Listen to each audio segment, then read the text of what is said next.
आज लखनऊ के खुशहालगंज स्थित branch central bank of India में कस्टमरों के लिए कुछ अहम बातें बताई गई। सर्कुलेशन कैंप का आयोजन चलाया जा रहा है, इसमें आज जो कार्यक्रम किया गया है, जहाँ पे खुशहालगंज हमारे कस्टमर्स को आज यहाँ पे सबको इसके विभिन्न योजना है, जैसे APY में PMJDY, PJBY, SBY, उसके बारे में विस्तृत रूप से बताया गया है।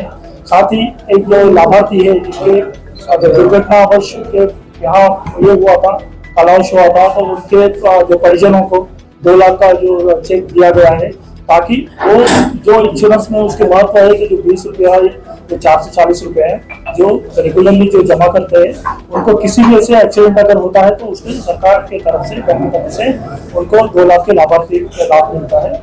और उसी तरह की BKYC का महत्व भी दिया गया है, जो हम जो 500 वाले BC पॉइंट या शाखा में जाके अपने डॉक्यूमेंट्स वेरीफाई करवा के फिर से वो खाता को सक्रिय कर दे सकते हैं। इसी तरह उनको बताया गया है कि जो सिक्योरिटी है, जो सुरक्षा किस तरह से अपनाना चाहिए, जैसे पासवर्ड का प्रोटेक्शन हो गया, ATM कार्ड किस तरह से अपना ये करना चाहिए। साथ में विभिन्न जो सरकारी योजना है, इसके साथ साथ विभिन्न बैंक के विभिन्न स्कीम के बारे में भी बताया गया है, और विभिन्न लाभार्थियों के लिए भी आज जैसे लोग कंफ्यूजन रहती कि लगभग 1, 2, 3 अकाउंट अलग अलग बैंकों में है, तो क्या अलग अलग बैंकों में जो बीमा पेमेंट है, क्या अलग अलग बैंकों में कराना पड़ता है बीमा? उसका लक्ष्य यह है कि आपको एक ही बैंक से आपको जो भी खाता है चलाना है, ताकि उस बैंक से आपके उसके साथ साथ बाकी स्कीम्स का भी आप विभिन्न योजनाओं का लाभ ले सकते हैं। सर, जैसा आपने बताया कि युवाओं के लिए एक लोन आया है, इतना आसान होता है बैंक से लोन लेना? क्योंकि लोग बताते हैं कि बैंक के बहुत चक्कर काटने पड़ते हैं।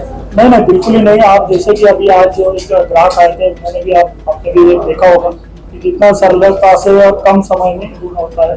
जो भी डॉक्यूमेंट्स जो रिक्वायर्ड डॉक्यूमेंट होते हैं, मिनिमम डॉक्यूमेंट्स है, और उसका भी आप बैंक का वेबसाइट पर अगर आप देखेंगे तो हर स्कीम के बारे में डिटेल में दिया गया है, और वहाँ कौन कौन से डॉक्यूमेंट्स लगते हैं, तो वो डॉक्यूमेंट्स की पूर्ति होते ही तुरंत बैंक इसका उनका आवश्यकता के साथ और जो रिक्वायरमेंट के साथ वो उसका डिस्बर्समेंट भी। ये डेफ अकाउंट होते हैं, इसके लिए हम बार बार कैंपेन चलाते हैं, डिपॉजिट अवेयरनेस कैंप चलाते हैं, ताकि उनके हम परिजनों को कॉन्टेक्ट करें।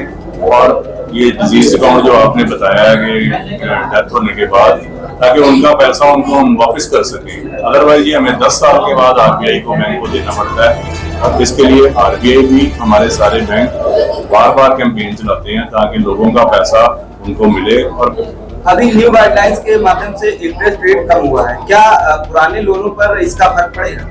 और जहाँ पर भी जो आपका रेपो या इंसुलर बेस में जैसे जैसे घटता है, तो उनके भी उनका रेट घट जाएगा, प्रोवाइडेड वो अकाउंट ठीक से चला हो, ना कि उसमें कोई डिफॉल्ट हो। ऐसे अकाउंट को फिर वो जो अकाउंट सही तरीके से चल रहे हैं उनको वो बेनिफिट।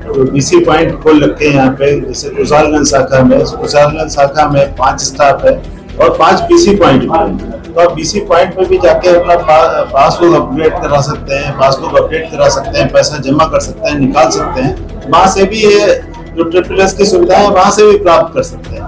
जब तक आप नई टेक्नोलॉजी से परिचित नहीं होंगे तो कैसे करेंगे? अभी पेटीएम है या GPay है, ये लोग करते हैं नहीं करते, तो हम लोग QR कोड इस्तेमाल करते हैं। तो आप गवर्नमेंट बैंक से खाता खुलाइए।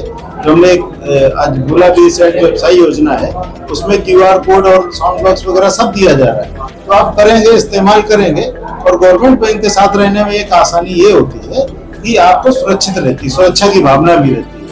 और पासबुक के लिए जहाँ हमारे 6 BC पॉइंट है, जहाँ से आप कभी भी किसी भी टाइम 24/7 आप जाके पासबुक प्रिंट करा सकते हैं। तो इस तरीके की सुविधाएं हमारा सेंट्रल बैंक प्रदान करता है यहाँ पे। सर, आपने बताया कि लेकिन सरकारी बैंक को तब ग्राहक छोड़ रहे, प्राइवेट में ज्यादा खाता खुला रहे हैं, ऐसा क्यों होता है? नहीं, कभी कभी क्या होता है ना, कुछ लालच बस ना, कि 10 पैसे या 20 पैसे जाके ज्यादा में। आपने जैसे हमारे ग्राहक ने भी एक बताया है कि वो प्राइवेट में थे, उनका rate of interest housing loan में 9-9.5% लग रहा था, हमारे यहाँ 7.5% था।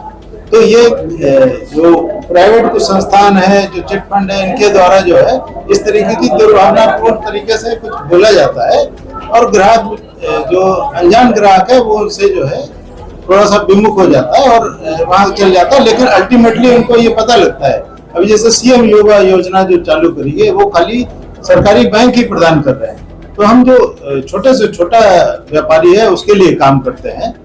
कुछ लोग भटक जाते हैं, अब उनको वापस आना पड़ता है बैंक में ही, गवर्नमेंट बैंक में ही आना पड़ेगा। लास्ट सवाल है सर, ग्राहकों की समस्या सबसे ज्यादा ये रहती है कि सरकारी बैंकों में बहुत स्लो काम होता है, इसलिए ज्यादातर प्राइवेट में हो जाते हैं। नहीं, ऐसा नहीं। अब आजकल डिजिटल का जमाना हो गया, डिजिटल सेंट्रलाइज प्रोसेसिंग सेंटर होगा।